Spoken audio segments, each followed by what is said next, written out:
Welcome to the एक्नोफेयर। मैं KS Mishra स्वागत करता हूं आप सभी का अपने इस चैनल पे। तो ध्यान दीजिएगा, एक अभी हाल ही में जबरदस्त न्यूज़ सामने आई है कि श्रीलंका की विदेश मंत्री अली साबरी ने कहा, we will not allow anyone to harm India security. हम भारत की सुरक्षा को किसी को भी खतरा नहीं पहुंचाने देंगे। ठीक है, अब उन्होंने ऐसा क्यों कहा, सवाल ये उठता है। देखिए, आप सभी जानते हैं कि श्रीलंका का हम्बन टोटा पोर्ट अब चीन चला रहा है। तो चीनी जहाज़ों की कुछ गतिविधियां हाल ही में जो है हम्बन टोटा पोर्ट पे देखी गई, और भारत की तरफ से ऐसी आशंका जाहिर की गई कि जो है वहाँ से हम्बन टोटा पोर्ट का इस्तेमाल भारत के खिलाफ किया जा सकता है। ऐसे में जब ऐसी आशंका भारत की तरफ से जारी की गई, तो श्रीलंका के विदेश मंत्री ने आकर कहा कि आप निश्चिंत रहिए, we will not allow anyone to harm India security. हम किसी भी तरह से खतरा नहीं पैदा होने देंगे, ठीक है, भारत की सुरक्षा को। देखिए, और भारत हमारे लिए महत्वपूर्ण है क्योंकि भारत अभी अगर बात करें तो एक लार्जेस्ट ग्रोविंग इकोनॉमी है विश्व में, और भारत बहुत तेज़ी से विकसित अर्थव्यवस्था बनने की तरफ बढ़ रहा है। ऐसे में भारत हमारे लिए इम्पोर्टेंट है, और अगर हम भारत से जुड़े रहते हैं तो निस्संदेह हमको भी भारत से फ़ायदा होगा। लेकिन देखो, श्रीलंका का ये बयान क्यों आया?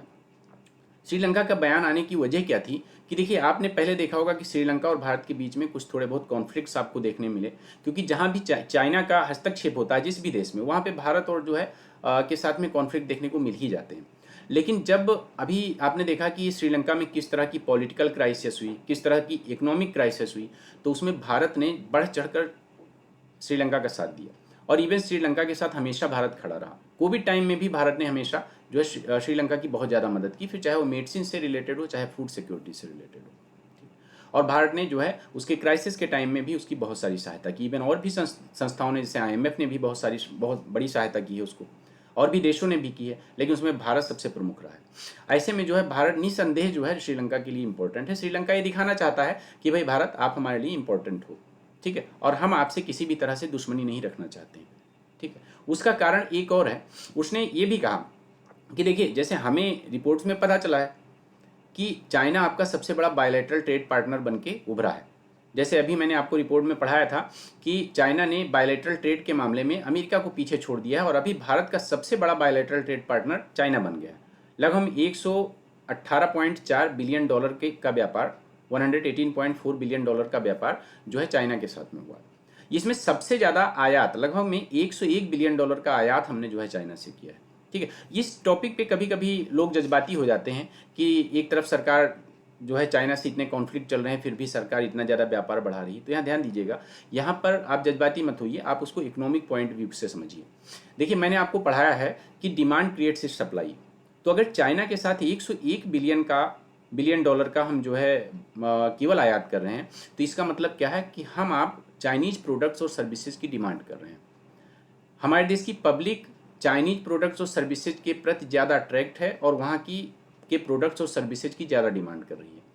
और जब प्रोडक्ट की डिमांड होगी तो इंटरनेशनल व्यापार का नियम है, तो सप्लाई, भाई demand creates is supply, demand creates is supply. Supply क्या करती है? डिमांड को मीट करने के लिए की जाती है। तो जब यहाँ पे डिमांड है तो सप्लाई होगी, और सप्लाई होगी तो इम्पोर्ट बढ़ेगा, निसंदेह बढ़ेगा, क्योंकि हम उन वस्तुओं और सर्विसेज की डिमांड कर रहे हैं, ठीक है। तो इसको लेके आप कभी भी जज्बाती मत होइए, उसको इकोनॉमिक पॉइंट ऑफ व्यू से समझिएगा, ठीक है। पॉलिटिकल, एक्चुअल में जो पॉलिटिकल कॉन्फ्लिक्ट्स होते हैं, जियोग्राफिकल कॉन्फ्लिक्ट्स होते हैं, वो अलग होते हैं, और जो व्यापार होता है वो अलग होता है, ठीक है। तो इसके लिए आप एक चीज़ और बताऊं मैं आपको। तो इसने क्या कहा कि भाई आप इतना ज़्यादा व्यापार कर रहे हो चाइना के साथ, तो आप भी करिए और हमें भी करने दीजिए, बट हम आपको ये एश्योर करते हैं कि आपको हमारे यहाँ से कोई खतरा नहीं होगा, हमारी तरफ से कोई खतरा नहीं होगा, और हम किसी भी तरह से जो है नुकसान आपको नहीं पहुँचाने देंगे। उसका साफ साफ टारगेट कौन था? चाइना, कि China, we will not allow you to harm India security, ठीक। तो ऐसे में देखिए, ये बयान आने का एक और कारण है कि जैसे आपने अभी देखा कि मालदीव ने क्या किया कि मालदीव ने चाइना से इतने सारे भारत के साथ इतने सारे कॉन्फ्लिक्ट्स क्रिएट किए, उसकी वजह भी चाइना ही था, ठीक है, और इवन चाइना ही है। और भारत के जितने भी वहाँ पे सैनिक थे, जो भारत के जो है, जैसे जो भारत ने उनकी आर्थिक सहायता की थी, इवन मतलब डिफेंस इक्विपमेंट से जिनका संचालन जो है भारतीय सैनिक कर रहे थे, उन सबको वहाँ से वापस भेज दिया गया, ठीक। ऐसे में जब आपने देखा कि जब यहाँ पे जो इंडियन टूरिस्ट हैं उनका भी मालदीव में जाना कम हुआ, यहाँ तक कि अभी हाल ही में आई रिपोर्ट की अगर मैं बात करूँ तो उस रिपोर्ट में बताया गया है कि भारत की जो मतलब भारत के जो टूरिस्ट हैं, भारत के टूरिस्ट जो है बहुत ज़्यादा वहाँ जाना कम कर दिए हैं, और जाना ही कम नहीं किए हैं। देखिए, अगर बात करूं मैं तो टाइम्स ट्रेवल की रिपोर्ट है कि जो टूरिस्ट अराइवल इंडिया से थे मालदीव में वो लगभग 42% डिक्लाइन हुए हैं। ठीक है, 42% टूरिस्ट डिक्लाइन हुए हैं। अब ऐसे में जो है जो टूरिज्म से पैसा आता था मालदीव के पास उसमें भी एक ज़बरदस्त डिक्लाइन देखा गया है। ठीक है, तो श्रीलंका और ज़्यादातर लोगों का जो भारतीय टूरिस्ट थे उनका रुख किधर हुआ है, उनका रुख हुआ है भारत की सॉरी श्रीलंका की तरफ।